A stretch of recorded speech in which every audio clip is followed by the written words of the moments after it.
दोस्तों, सोचिए एक ऐसी दुनिया के बारे में जहां ताकत ही सब कुछ है। एक ऐसी सल्तनत जो 3 महाद्वीपों पर फैली हुई थी। हम बात कर रहे हैं 16वीं सदी के ऑटोमन एम्पायर की। उस वक्त एक सुल्तान था जिसके नाम से पूरी दुनिया कांपती थी, सुल्तान सुलेमान। उसके पास हर चीज थी, दौलत, बेशुमार ताकत और एक ऐसी दुनिया जहां उसकी हर बात कानून थी। लेकिन इस बड़ी सल्तनत के बीच एक ऐसी कहानी जन्म ले रही थी जिसने ऑटोमन साम्राज्य के पूरे इतिहास को बदल कर रख दिया। यह कहानी किसी बड़े राजा या मशहूर योद्धा की नहीं है। यह कहानी एक आम सी लड़की की है। एक ऐसी लड़की जिसे उसके घर से छीन लिया गया, जिसे गुलाम बनाकर बेच दिया गया। उसका नाम था रोक्सेलाना। एक अनजान देश से आई यह लड़की जिसके पास न कोई पैसा था, न कोई परिवार और न ही कोई ताकत, लेकिन उसके पास एक चीज थी, उसका दिमाग और उसकी जीने की याद। रोक्सेलाना ने न सिर्फ अपनी जान बचाई बल्कि उसने दुनिया के सबसे ताकतवर सुल्तान के दिल पर राज किया। उसने सदियों पुराने कानून तोड़ दिए और एक मामूली गुलाम से ऑटोमन एम्पायर की पहली मलिका बनने का सफर तय किया। यह सिर्फ एक लव स्टोरी नहीं है, यह पावर, पॉलिटिक्स और इंसान के दिमाग का एक ऐसा खेल है जो आपको हैरान कर देगा। तो चलिए इस अनजान गुलाम लड़की के मल्लिका बनने के इस सफर पर चलते हैं और समझते हैं उसके दिमाग के उस खेल को जिसने उसको इम्प्रेस ऑफ द ईस्ट बना दिया।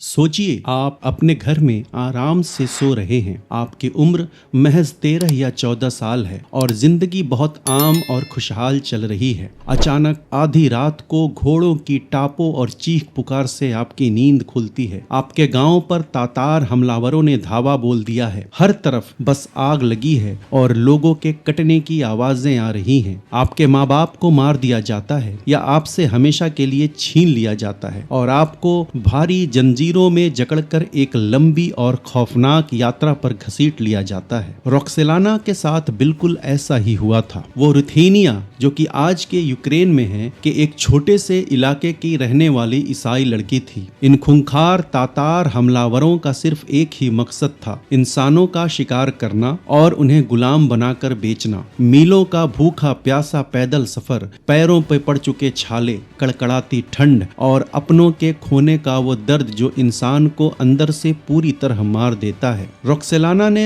यह सब झेला। कई लोग इस खौफनाक सफर में टूटकर दम तोड़ देते थे, लेकिन रोक्सेलाना के अंदर जिंदा रहने की एक अजीब सी आग थी, एक ऐसी मानसिक मजबूती जो उसे टूटने नहीं दे रही थी। उसे जहाजों में जानवरों की तरह ठूसकर ब्लैक सी के रास्ते दुनिया के सबसे बड़े और अमीर शहर इस्तांबुल लाया गया। वहाँ के गुलाम बाजार में जहाँ इंसानों को उनके शरीर, दांतों और उम्र के हिसाब से बोलियां लगाकर बेचा जाता था। उस डरी हुई बच्ची को ऑटोमन महल के अधिकारियों ने खरीद लिया और यहीं से उसकी एंट्री हुई ओल्ड पैलेस यानी पुराने महल के हरम में। दोस्तों, हरम का नाम सुनते ही अक्सर लोगों को लगता है कि यह कोई ऐशो आराम और अय्याशी की जगह होगी, लेकिन असलियत इसके बिल्कुल उलट थी। ऑटोमन एम्पायर का हरम एक बेहद सख्त मिलिट्री ट्रेनिंग कैंप जैसा था। यह एक सोने का पिंजरा था जहां दुनिया भर से किडनैप करके लाई गई हजारों लड़कियां कैद थी। इस हरम की अपनी एक अलग राजनीति थी जिसके नियम बहुत क्रूर होते थे। यहाँ सबसे ऊपर होती थी सुल्तान की माँ, जिन्हें वालिदे सुल्तान कहा जाता था। उस वक्त यह कुर्सी हाफसा सुल्तान के पास थी। उनके नीचे वो औरतें थी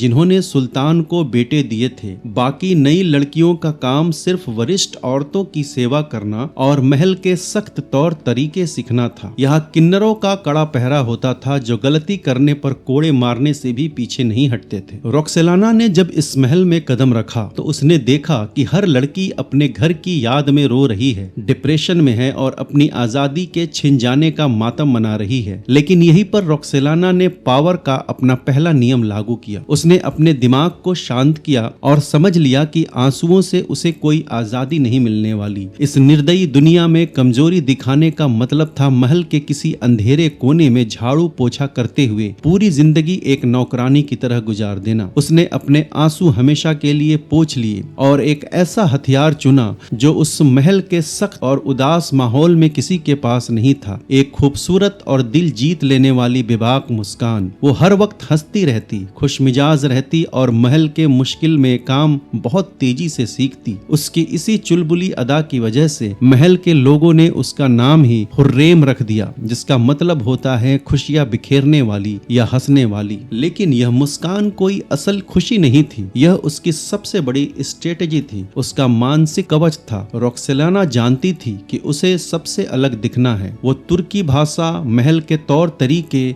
और इस्लाम की तालीम इतनी तेजी से सीख रही थी कि जल्द ही वो सुल्तान की माँ हफ्सा सुल्तान की नजरों में आ गई। हरम में यह बात सबको पता थी कि नया सुल्तान सुलेमान, जो अभी अभी सिर्फ 26 साल की उम्र में साल 1520 में तख्त पर बैठा है, कभी कभी आराम करने के लिए पुराने महल में आता है। और एक दिन रॉक्सेलाना की यह दिमागी चाल रंग लाई। सुल्तान की नजर उस पर पड़ गई। अब यहाँ आपको ऑटोमन एम्पायर के उस खौफनाक और सख्त कानून को समझना होगा जिसने महल की पूरी राजनीति को जकड़ कर रखा था। सुल्तान का काम इन औरतों से प्यार करना या रिश्ते निभाना नहीं था, बल्कि अपनी सल्तनत के लिए ताकतवर बेटे पैदा करना था। सुल्तान की कई दासियां होती थी। नियम यह था कि जैसे ही कोई दासी एक बेटे को जन्म देती थी, उसका सुल्तान के साथ शारीरिक रिश्ता हमेशा हमेशा के लिए खत्म हो जाता था। उसे सुल्तान के बिस्तर से दूर कर दिया जाता था। इसे एक माँ एक बेटा का कानून कहते थे। उस औरत का बाकी की पूरी जिंदगी बस एक ही काम होता था, अपने बेटे की हिफाजत करना और उसे भविष्य का सुल्तान बनने के लिए तैयार करना। क्योंकि सुल्तान के मरने के बाद सभी भाइयों में तख्त के लिए खूनी जंग होती थी और जो भाई जीतता था वो अपने बाकी सभी सगे और सौतेले भाइयों का बेरहमी से कत्ल कर देता था। इस खौफनाक और मतलबी माहौल में प्यार, जज्बात या रोमांस के लिए कोई जगह नहीं थी। सुलेमान ने जब रॉक्सेलाना को पहली बार अपने शाही कमरे में बुलाया तो वो रात रॉक्सेलाना की जिंदगी का सबसे बड़ा इम्तिहान थी। रॉक्सेलाना बहुत अच्छी तरह जानती थी कि उसे सिर्फ सुल्तान के शरीर को नहीं बल्कि उसके दिमाग को कंट्रोल करना है। सुलेमान एक ऐसा राजा था जिसके कंधों पर पूरी दुनिया को जीतने का बोझ था। वो हमेशा अपने चालाक मंत्रियों, विदेशी साजिशों और जंग की टेंशन में घिरा रहता था। उसके आसपास के लोग सिर्फ उसकी ताकत से डरते थे और उससे अपना मतलब निकालना चाहते थे। रॉक्सेलाना ने सुलेमान के इसी मानसिक अकेलेपन और थकान को पकड़ लिया। उस रात उसने सलमान को वो दिया जो उसे कभी किसी वजीर या पुरानी दासी से नहीं मिला, एक मानसिक सुकून, एक दोस्त और एक ऐसा इंसान जो उससे एक खौफनाक राजा की तरह नहीं बल्कि एक आम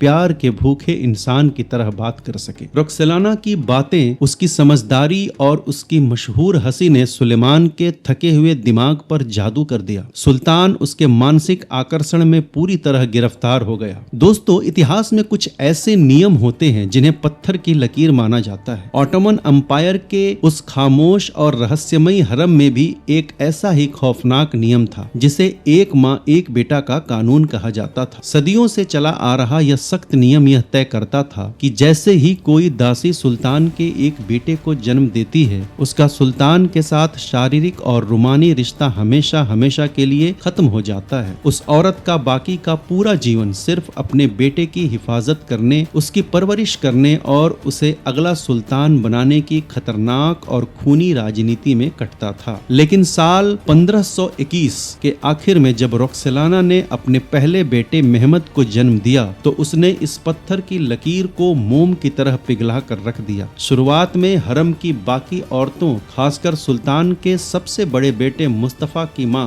माही देवरान को लगा कि अब यह नई रूसी लड़की नियम के अनुसार किनारे बैठ जाएगी और उनका रुतबा हमेशा की तरह कायम रहेगा। लेकिन सुल्तान सुलेमान के दिल और दिमाग पर रॉक्सेलाना का ऐसा गहरा मानसिक कब्जा हो चुका था कि उसने पुरानी सदी के सारे कड़े नियम एक ही झटके में तोड़ दिए। सुलेमान ने अपनी इस पसंदीदा दासी को खुद से दूर नहीं किया, बल्कि वो बार बार रॉक्सेलाना को अपने शाही कमरे में बुलाने लगा। देखते ही देखते रॉक्सेलाना ने एक के बाद एक 4 और बच्चों को जन्म दिया, जिनमें एक बेटी मेहरिमा और 3 और बेटे सेलिम, अब्दुल्ला और बाइजिद शामिल थे। जरा इस बात की गहराई को समझिए। एक महान सुल्तान जिसके पास हजारों खूबसूरत दासियां मौजूद थी, वो पूरी तरह से एकनिष्ठ मोनोगेमस होकर रह गया था। सुलेमान अब किसी और औरत की तरफ आंख उठाकर भी नहीं देखता था। यह सिर्फ एक साधारण सी प्रेम कहानी नहीं थी, यह ऑटोमन अंपायर की पुरानी और मजबूत नींव में आ रहा एक बहुत बड़ा भूचाल था, जिसकी गूंज बहुत जल्द पूरे यूरोप और एशिया में सुनाई देने वाली थी। सुलेमान की इस दीवानगी ने महल की उन ठंडी और बंद दीवारों के पीछे एक खौफनाक मनोवैज्ञानिक युद्ध छेड़ दिया था। एक तरफ थी माही देवरान, वो सुल्तान के सबसे बड़े और होनहार बेटे मुस्तफा की माँ थी। मुस्तफा का जन्म तब हुआ था जब सुलेमान खुद महज एक राजकुमार था। माही देवरान को पूरा यकीन था कि सुलेमान के बाद मुस्तफा ही तख्त पर बैठेगा और वो इस अंपायर की सबसे ताकतवर औरत यानी राजमाता बनेगी। लेकिन इस अनजान रूसी लड़की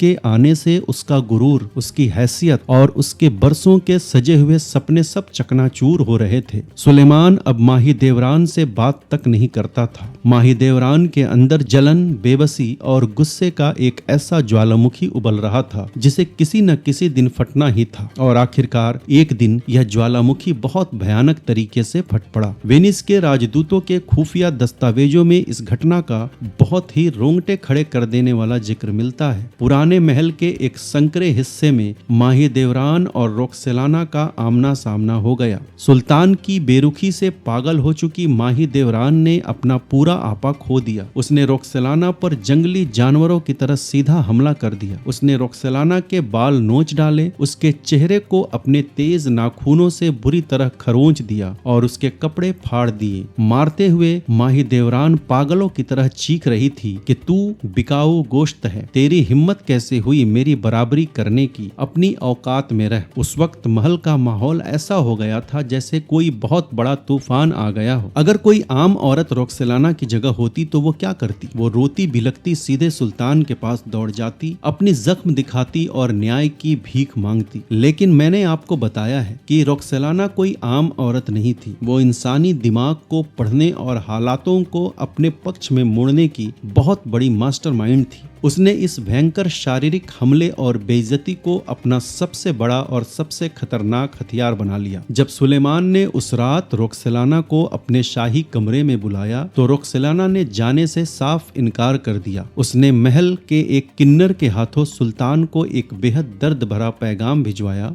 उसने कहलवाया कि वो सुल्तान के महान चेहरे के सामने आने के लायक बिल्कुल नहीं है। वो तो सिर्फ एक बिकाऊ गोश्त है। उसका चेहरा खराब हो चुका है और वो सूरत हो गई है। अगर वो इस हालत में सुल्तान के सामने आई तो यह उनकी महान शान के खिलाफ होगा। जब सुल्तान सुलेमान ने उस रात रोक्सेलाना को अपने कमरे में बुलाया तो रोक्सेलाना ने जाने से साफ इनकार कर दिया। यह एक जबरदस्त दिमागी चाल थी। रोक्सेलाना ने खुद को एक ऐसी बेचारी और वफादार प्रेमिका की तरह पेश किया जिसने अपने दर्द और जख्मों से ज्यादा सुल्तान की इज्जत की परवाह थी। जब सुलेमान ने यह सुना तो वो बेचैन हो गया। उसने तुरंत हुक्म दिया कि रोक्सेलाना को उसी वक्त उसके सामने पेश किया जाए। जब रोक्सेलाना सुल्तान के सामने पहुंची तो उसका चेहरा आंसुओं से भीगा था और उस पर नाखूनों के गहरे और खौफनाक जख्म थे। अपनी महबूबा की यह हालत देखकर सुलेमान का खून खौल उठा। उसने तुरंत माही देवरान को तलब किया। माही देवरान ने अपने गुरूर में आकर कहा कि उसने जो किया वो बिल्कुल सही था, क्योंकि वो सीनियर है और इस नई दासी को अपनी औकात याद रखनी चाहिए। इस एक बात ने सुलेमान के दिल से माही देवरान को हमेशा के लिए निकाल फेंका। रोक्सेलाना ने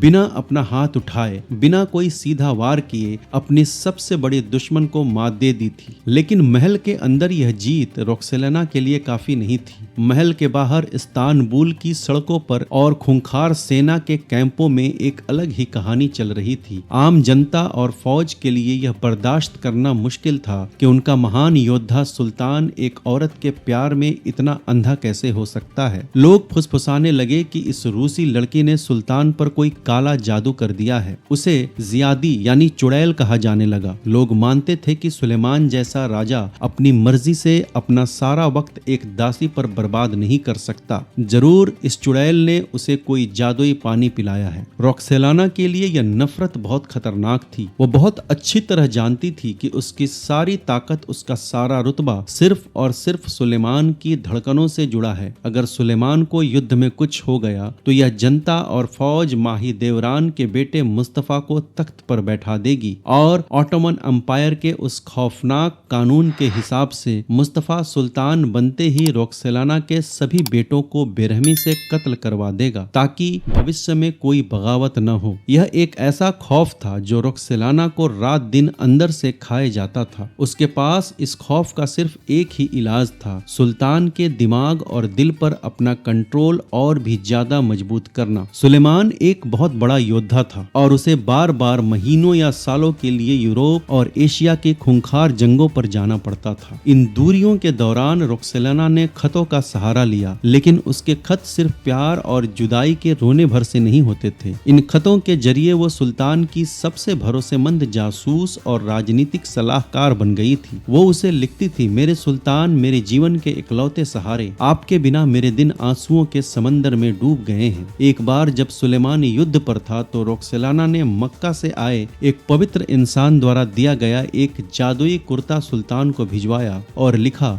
खुदा के वास्ते जब तक आप इसे पहन न लें तब तक जंग के मैदान में कोई कदम मत उठाइएगा। इसी प्यार और फिक्र के बीच वो इस्तांबुल की हर छोटी बड़ी खबर, मंत्रियों की चालें और महल की साजिशें सुल्तान तक पहुंचाती थी। वो सुलेमान को यह एहसास दिला रही थी कि वो सिर्फ एक खूबसूरत शरीर नहीं बल्कि एक ऐसा तेज दिमाग है जिस पर वो एक राजा की तरह भी पूरा भरोसा कर सकता है। साल 1530 आया। सुलेमान ने अपने 3 बड़े बेटों मुस्तफा, महमद और सेलिम के खतने का एक ऐसा भव्य जश्न आयोजित किया जिसने पूरी दुनिया की आंखें चौंधिया दी। लेकिन इस जश्न का एक बहुत बड़ा राजनीतिक मतलब था। सुलेमान दुनिया को अपनी सैन्य ताकत और अपनी आने वाली पीढ़ी यानी राजकुमारों की ताकतवर झलक दिखा रहा था। इस भव्य परेड को 2 औरतें छुपकर देख रही थी, माहीदेवरान और रोकसेलाना। वो मैदान के किनारे इब्राहिम पाशा के महल की जालीदार बालकनी में बैठी हुई थी।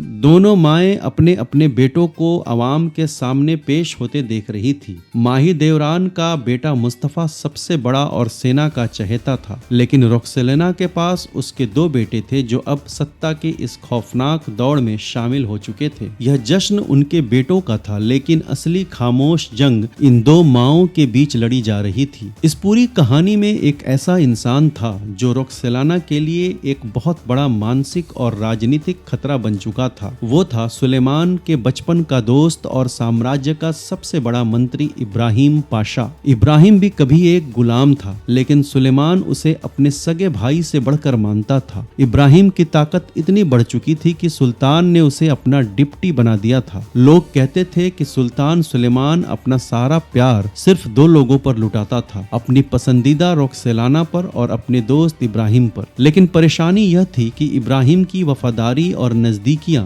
माहीदेवरान और उसके बेटे मुस्तफा के साथ बहुत ज्यादा थी। एक वाकया बड़ा मशहूर है कि एक बार इब्राहिम सुल्तान के साथ बैठकर खाना खा रहा था। छोटा राजकुमार मुस्तफा वहां आया। सुल्तान ने मुस्तफा को भी अपने साथ बिठाया और एक चम्मच इब्राहिम को दी और एक मुस्तफा को। मुस्तफा ने गुस्से में अपनी लकड़ी की चम्मच तोड़ दी और फेंक दी। इब्राहिम ने बहुत प्यार से मुस्तफा को समझाया कि वो भी सुल्तान का और मुस्तफा का गुलाम है। इस पर मुस्तफा ने गुरूर में जवाब दिया कि उसे नहीं पता गुलाम क्या होता है। तुम मेरे पिता के साथ मुझसे पहले खाना कैसे खा रहे हो? इब्राहिम ने इस बदतमीजी पर गुस्सा होने के बजाय मुस्तफा की हमेशा रक्षा की और उसे राजनीति के गुण सिखाए। रोकसेलाना यह सब देख रही थी। वो जानती थी कि अगर सुलेमान के बाद मुस्तफा तख्त पर बैठा तो उसमें सेना और इब्राहिम का बहुत बड़ा हाथ होगा। सत्ता की इस खौफनाक खेल में अब एक म्यान में 2 तलवारें आ चुकी थी। रोकसेलाना को अपने बच्चों की जान बचाने के लिए इब्राहिम पाशा के इस मजबूत किले को तोड़ना ही था। और फिर साल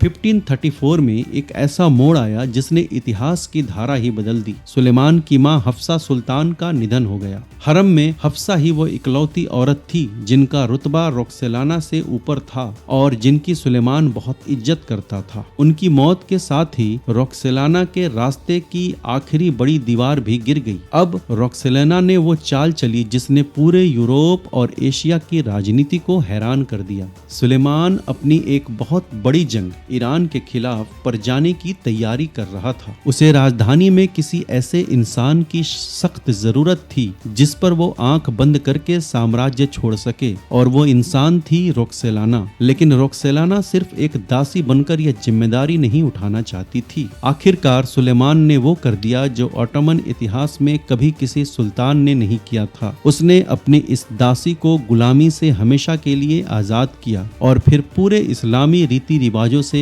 उसके साथ निकाह की। दुनिया के सबसे ताकतवर राजा ने एक बिकाऊ गुलाम लड़की को अपनी आधिकारिक पत्नी बना लिया था। जब यह खबर यूरोप के राजाओं और इस्तांबुल की जनता तक पहुंची तो लोग सन्न रह गए। ऑटोमन साम्राज्य में सुल्तानों की कोई पत्नी नहीं होती थी, वो सिर्फ दासियों से बच्चे पैदा करते थे। लेकिन सुलेमान ने रोक्सेलाना को हसेकी सुल्तान यानी अपने सबसे खास मल्लिका का दर्जा दे दिया था। शादी के बाद रोक्सेलाना ने एक और बहुत बड़ा और क्रांतिकारी कदम उठाया। ऑटोमन अंपायर में औरतें हमेशा ओल्ड पैलेस में रहती थी और सुल्तान न्यू पैलेस से अपना कामकाज चलाते थे। औरतों का कामकाज की जगह पर आना सख्त मना था, लेकिन रोक्सेलाना ने कहा कि वो अपने पति से दूर नहीं रह सकती। सुलेमान ने न्यू पैलेस में ही उसके और उसके नौकरों के लिए शानदार कमरे बनवा दिए। यह कोई मामूली बात नहीं थी। इसका सीधा मतलब था कि अब रानी सीधे सत्ता के केंद्र में आकर बैठ गई थी। अब सुल्तान के शाही कमरे और सरकार के बड़े फैसलों के बीच सिर्फ एक दीवार का फासला था और उस दीवार के पीछे मल्लिका रोक्सेलाना बैठी थी। लेकिन रोक्सेलाना का दिमाग बहुत तेज था। वो जानती थी कि सिर्फ महल के अंदर रानी बन जाना काफी नहीं है। जब तक इस्तांबुल की जनता उसे अपनाएगी नहीं तब तक वो चुड़ैल वाली अफवाहें उसका पीछा नहीं छोड़ेंगी और उसके बच्चे का भविष्य खतरे में रहेगा। इसलिए जनता का दिल जीतने के लिए उसने एक और मनोवैज्ञानिक खेल खेला, दान और धर्म। सुलेमान से शादी के बाद उसे जो बेशुमार दौलत मिली थी उसका इस्तेमाल उसने इस्तांबुल में गरीबों के लिए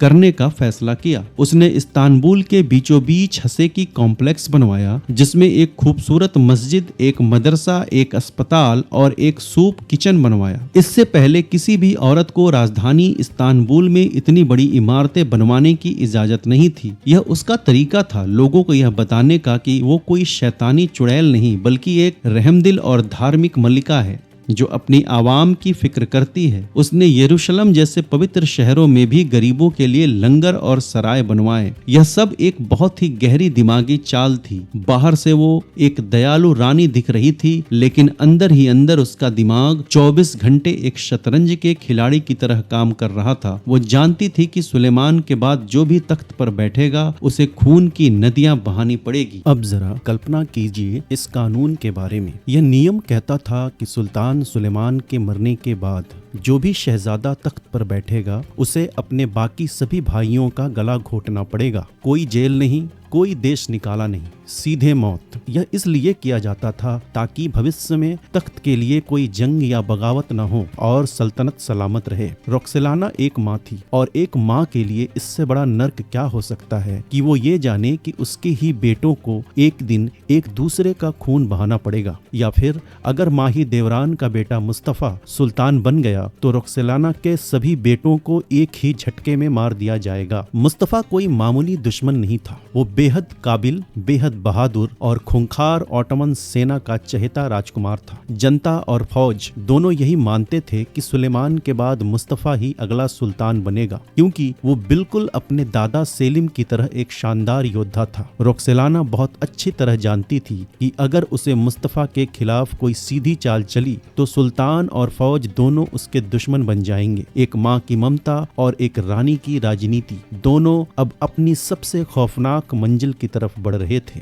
अब लड़ाई सिर्फ ताकत की नहीं थी, अब लड़ाई जिंदा बचने की थी। रोक्सेलाना ने एक बहुत ही खामोश, गहरी और मनोवैज्ञानिक साजिश का जाल बुना। उसने सबसे पहले सुल्तान सुलेमान तक पहुंचने वाले हर रास्ते पर अपना कंट्रोल किया। इसके लिए उसने अपनी इकलौती और बेहद चालाक बेटी मेहरिमा की शादी रुस्तम पाशा नाम के एक बहुत बहुत ही शातिर और वफादार मंत्री से करवा दी। रोक्सेलाना के दिमाग और सिफारिशों के चलते रुस्तम पाशा जल्द ही वजीर आजम यानी साम्राज्य का सबसे बड़ा मंत्री बन गया। अब जरा इस तिकड़ी की ताकत को समझिए। सुल्तान के एक कान पर उसकी सबसे प्यारी पत्नी रोक्सेलाना थी, दूसरे कान पर उसकी लाडली बेटी मिहरिमा थी और साम्राज्य के सारे कागजात और खुफिया खबरें उसके दामाद रुस्तम पाशा के हाथों से होकर गुजरती थी। यह एक ऐसा सुरक्षा चक्र था जिसे भेद पाना मुस्तफा या माही देवरान के लिए नामुमकिन हो गया था। इधर सुलेमान जैसे जैसे बूढ़ा हो रहा था, उसके अंदर एक राजा वाला खौफ और शक बढ़ने लगा था। सुलेमान के अपने पिता ने तख्त के लिए अपने ही बाप को जहर देकर मार दिया था। सुलेमान को हमेशा यह डर सताता था कि कहीं उसका बेटा मुस्तफा भी बगावत करके उसे तख्त से न उतार दे। रोक्सेलाना और रुस्तम पाशा ने सुल्तान के इसी दिमागी डर को अपना सबसे बड़ा हथियार बनाया। महल के अंदर और फौज के कैंपों में खामोशी से ये अफवाहें फैलाई जाने लगी कि मुस्तफा बहुत ताकतवर हो गया है, वो अब सुल्तान के हुक्म का इंतजार नहीं करता और वो तख्त पर कब्जा करने की तैयारी कर रहा है। राजनीति के इस गंदे खेल में कुछ ऐसे खत भी सामने आए जिनसे यह साबित होता था कि मुस्तफा एजुरम के गवर्नर और वेनिस की सरकार के साथ अपने लिए समर्थन जुटा रहा है। इतिहासकार लेस्ली पियर्स बताती हैं कि शायद मुस्तफा सच में बगावत नहीं कर रहा था, बल्कि वो भी अपने जिंदा बचने की तैयारी कर रहा था। लेकिन सच तो यह था कि रोक्सेलाना ने पिछले 30 सालों में सुलेमान के दिमाग पर जो असर डाला था उसने अपना काम कर दिया। सुलेमान पूरी तरह से टूट गया और उसे यकीन हो गया कि उसका अपना खून ही उसका सबसे बड़ा दुश्मन बन गया है। साल 1553 यह ऑटोमन इतिहास के सबसे काले और खौफनाक सालों में से एक है। सुल्तान सुलेमान एक जंग के लिए ईरान की तरफ जा रहा था। रास्ते में उसने अपने बेटे मुस्तफा को अपने टेंट में मिलने के लिए बुलाया। मुस्तफा को अपने पिता पर पूरा भरोसा था, लेकिन जैसे ही मुस्तफा ने सुल्तान के टेंट में कदम रखा उसे सुल्तान नहीं बल्कि 7 गूंगे जल्लाद मिले। उन जल्लादों ने मुस्तफा को पकड़ लिया और उसके गले में रेशम की डोरी डालकर उसे बेरहमी से मार डाला। उस वक्त सुलेमान उसी टेंट में एक पर्दे के पीछे खड़ा होकर अपने सबसे काबिल बेटे की मौत का तमाशा देख रहा था।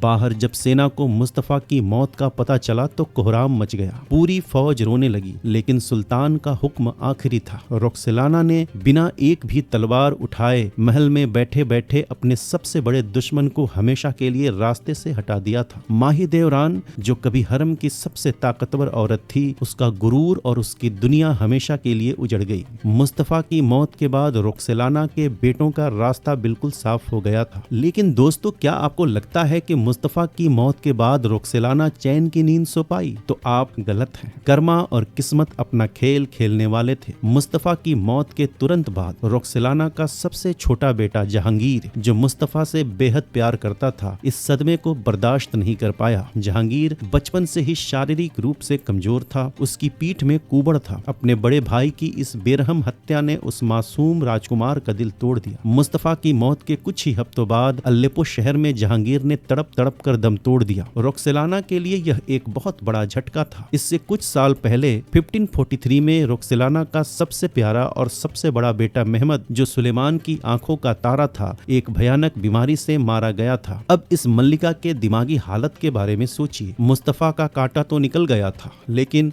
उसके अपने 3 बेटे मेहमद, अब्दुल्ला और जहांगीर मिट्टी में मिल चुके थे। अब तक के दावेदार बचे थे सिर्फ उसके अपने 2 बेटे सेलिम और बायजिद। दोनों भाई अब एक दूसरे की जान के प्यासे दुश्मन बन चुके थे। रोक्सेलाना की हालत अब एक ऐसी बेबस माँ की हो गई थी जो अपनी ही लगाई हुई आग में झुलस रही थी। मुस्तफा को रास्ते से हटाने का जो खेल उसने अपने बच्चों को बचाने के लिए खेला था, वही खेल अब उसके बचे हुए 2 बेटों को एक दूसरे के खिलाफ भड़का रहा था। दोनों के पास अपनी अपनी फौजें थी और दोनों किसी भी वक्त एक दूसरे का खून बहाने को तैयार थे। रोक्सेलाना जानती थी कि सुलेमान अब बहुत सख्त हो चुका है। अगर उसे लगा कि बायजिद या सेलिम में से कोई भी बगावत कर रहा है तो वो मुस्तफा की तरह उन्हें भी कत्ल करवा देगा। वो लगातार दोनों भाइयों को खत लिखती रही, उन्हें समझाती रही, उनके बीच समझौता कराने की कोशिश करती रही। विदेशी राजदूतों ने अपने दस्तावेजों में लिखा है कि रोक्सेलाना अंदर ही अंदर बायजिद का ज्यादा साथ देती थी, क्योंकि वो थोड़ा कमजोर था और सुलेमान की नजरों नजरों में सेलिम ज्यादा बेहतर दावेदार बन सकता था। जब तक रोक्सेलाना जिंदा रही वो एक ढाल बनकर सुलेमान के गुस्से और अपने बेटों की बेवकूफियों के बीच खड़ी रही। उसने अपने दोनों बेटों को एक दूसरे का खून पीने से रोक कर रखा, लेकिन यह दिमागी युद्ध, महल की भयानक साजिशें और अपने ही बच्चों को खोने के खौफ ने रोक्सेलाना के शरीर को अंदर से पूरी तरह खोखला कर दिया था। उसकी सेहत बहुत तेजी से गिरने लगी। सुलेमान खुद बीमार और बूढ़ा था। उसे सर्दियों में एड्रीने शहर जाना पड़ता था जहाँ की हवा अच्छी थी, लेकिन रोक्सेलाना अब सुलेमान से एक पल के लिए भी दूर नहीं होना चाहती थी। उसे पता था कि उसका आखिरी वक्त आ गया है। आखिरकार 15 अप्रैल 1558 में इस्तांबुल के उसी पुराने महल में जहां वो कभी एक रोती बिलखती अनजान गुलाम बच्ची बनकर आई थी, मल्लिका रोक्सेलाना ने हमेशा के लिए अपनी आंखें मूंद ली। सुलेमान, वो महान मैग्निफिसेंट सुल्तान जिसके नाम से यूरोप से लेकर एशिया तक के राजा कांपते थे, वो अपनी पत्नी के मौत पर पूरी तरह टूट गया। फ्रांस के राजदूत ने अपने खतों में लिखा कि रोक्सेलाना के मौत के बाद सुलेमान का चेहरा रातों रात बूढ़ा हो गया। उसने कसम खाई कि वो अपनी आखिरी सांस तक अब किसी और औरत को नहीं छुएगा। उसने रोक्सेलाना के लिए इस्तांबुल की सबसे खूबसूरत सुलेमानीय मस्जिद के प्रांगण में एक शानदार मकबरा बनवाया, जहां आज भी वो दोनों एक दूसरे के पहलू में गहरी नींद सो रहे हैं। लेकिन कहानी यहाँ खत्म नहीं होती। रोक्सेलाना के मरने के बाद वो धागा टूट गया जो उसके बेटों के लिए बंधे हुए थे। उसके मरने के कुछ ही समय बाद सेलिम और बायजिद के बीच एक भयानक खूनी जंग हुई। बायजिद हार गया और अपनी जान बचाने के लिए ईरान के शाह के पास भाग गया, लेकिन कूटनीति के खेल में सुलेमान ने भारी रकम देकर बायजिद को वापस हासिल कर लिया और एक बार फिर उसी खतरनाक नियम जिसमें भाई भाई का कत्ल करता था के तहत बायजिद और उसके मासूम बच्चों को बेरहमी से मौत के घाट उतार दिया गया। आखिरकार रोक्सेलाना का बेटा सेलिम अकेला वारिस बचा और अगला सुल्तान बना। मल्लिका रोक्सेलाना की यह कहानी हमें इतिहास के सबसे गहरे और स्याह पन्नों में ले जाती है। क्या वो एक डायन, एक चुड़ैल और लालची औरत थी जिसने सिर्फ अपनी ताकत के लिए एक बेकसूर राजकुमार और एम्पायर के सबसे बड़े मंत्री को मरवा दिया, या वो एक ऐसी बेबस माँ थी जिसे इस खूंखार और बेरहम दुनिया में अपने और अपने बच्चों को जिंदा रहने के लिए राजनीति का यह गंदा खेल खेलना पड़ा? इतिहासकार लेस्ली पियर्स अपनी किताब एम्प्रेस ऑफ द ईस्ट में बताती हैं कि रोक्सेलाना कोई शैतान नहीं थी। वो एक ऐसी औरत थी जिसने अपने सर्वाइवल के लिए उस वक्त के सबसे क्रूर सिस्टम को हैक कर लिया था। उसने न सिर्फ महल की राजनीति बदली, बल्कि उसने इस्तांबुल और यरूशलेम जैसे पवित्र शहरों में गरीब के लिए अस्पताल, स्कूल और लंगर बनवाए जो आज भी खड़े हैं। सच जो भी हो, लेकिन इतिहास इस बात का हमेशा गवाह रहेगा कि एक अनजान गांव की वो 14 साल की गुलाम लड़की जिसे बाजार में जानवरों की तरह बेचा गया था, उसने अपनी दिमागी ताकत, अपनी चालों और अपने अटूट जज्बे से दुनिया के सबसे ताकतवर एम्पायर की नींव हिला दी थी। उसने ऑटोमन इतिहास में एक नए युग की शुरुआत की जिसे औरतों की सल्तनत कहा गया, जहां उसके बाद आने वाली कई रानियों ने एम्पायर पर सीधे राज किया। रोक्सेलाना ने दुनिया को यह साबित कर दिया कि असली ताकत सिर्फ फौलादी तलवारों में नहीं होती। सबसे खौफनाक और सबसे अजेय ताकत एक शांत और तेज दिमाग में होती है, और इसी इंसानी दिमाग की ताकत ने एक बिकाऊ दासी को हमेशा हमेशा के लिए एम्प्रेस ऑफ द ईस्ट बना दिया। जय हिंद, धन्यवाद।